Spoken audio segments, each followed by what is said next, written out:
Oh yes, we're in a fine old mess.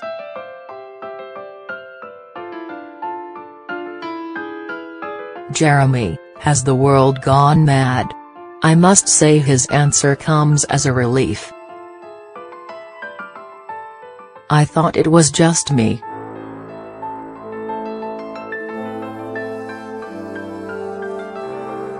Yes, Mike, he assures me, without hesitation. The world's gone mad. Great.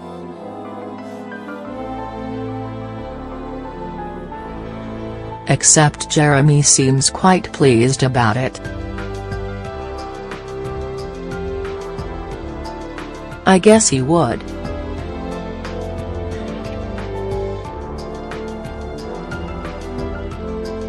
Related articles: Russia's World Domination Manual, Putin using 1997 book to topple US as superpower. EU staff blow £20,000 of your money on party for their OWN kids. Jeremy Corbyn warned Jews will leave Britain over anti-Semitism fury.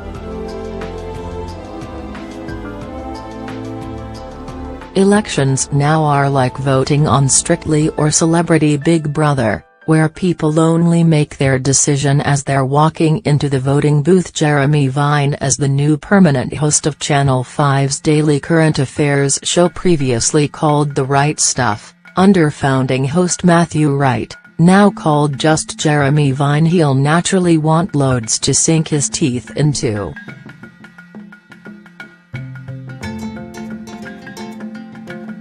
It's gone mad in a way that's fascinating, he insists. Okay, we'll get down to why in a moment. But first, an equally important follow-up question: has Jeremy Vine himself gone stark raving bonkers? I only ask because, as well as this new role, on a show going out, mostly live, for 2 hours every weekday morning, he's also carrying on with his daily lunchtime program on Radio 2, for which he'll have to dash across London.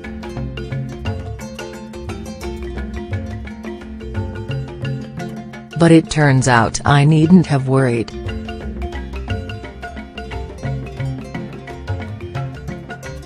Jeremy, a super keen cyclist, has it all worked out.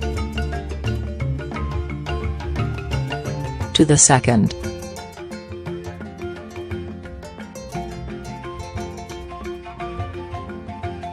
I've got an electric folding bike over there, he points out, indicating the collapsible contraption in the corner of the room. I think it's going to take me 11½ minutes. Blimey. Right.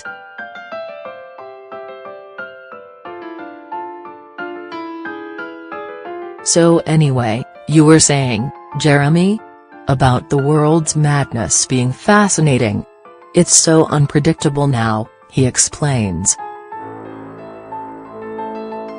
Politicians can't afford to be complacent anymore. Elections now are like voting on Strictly or Celebrity Big Brother, where people only make their decision as they're walking into the voting booth. It's not tribal anymore.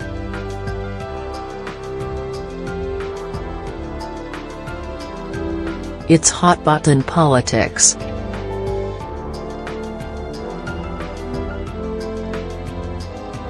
Mess up the day before a general election and you'll lose. The first person caught out by that was Theresa May. Calling that snap election was a disaster. Jeremy insists there won't be radical overnight changes to the Channel 5 show he's inherited. Related articles: UKIP swore to win back working-class voters, Far-right manifesto nightmare revealed top doctors brawl over whether BBC's Quinsberg is pretty enough for TV. EU boss spending colossal £10,000 a month of your cash. If you give people a new presenter, that's a massive change in itself. So a lot of care must be taken.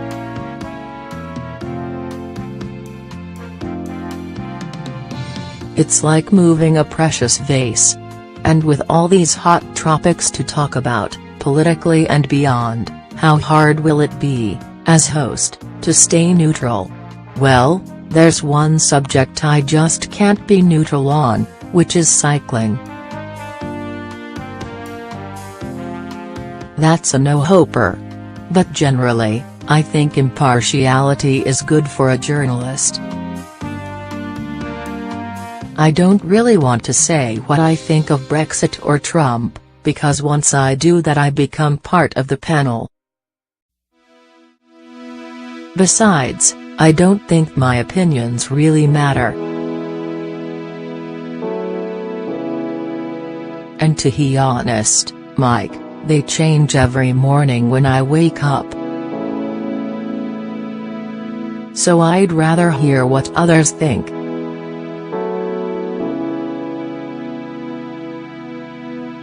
For that, Jeremy regularly turns to social media. But for a high-profile chap such as him, that can require a thick skin. The classic is when two people are talking about you on Twitter and they unaccountably tag you in. One person says, "Jeremy Vine show is ST." Then the other says, "It's not that bad, he had a good day a couple of weeks ago," or whatever. So sometimes I'll chip in and go, "How can I help, guys?" It's as if they've been talking in the pub and I'm suddenly over their shoulder. "Oh sorry," they go, "we didn't know you could hear us." The Channel 5 program's panelists are always an entertaining, outspoken bunch. You may have seen Daily Star columnist Don Neeson on there. But if Jeremy could have his dream lineup of names from days gone by, even some no longer with us, who would he choose? Away from politics, the late Mark E. Smith, from legendary Manchester band The Fall, would be one. Jeremy adores The Fall.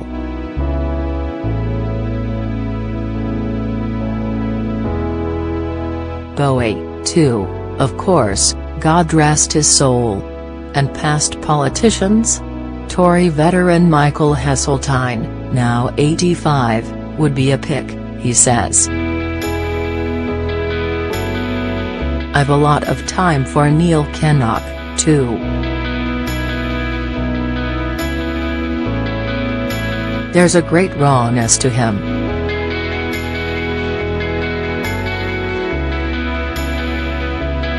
And obviously Thatcher.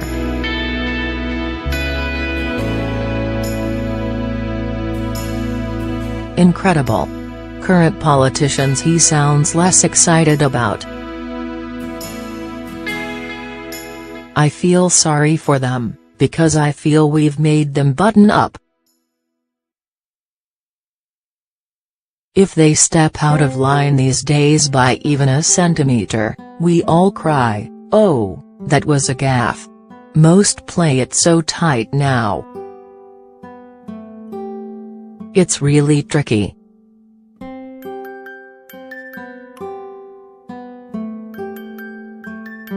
Admittedly, Corbyn isn't like that.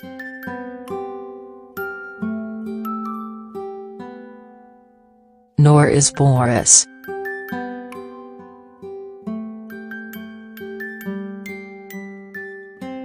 Some are still three-dimensional.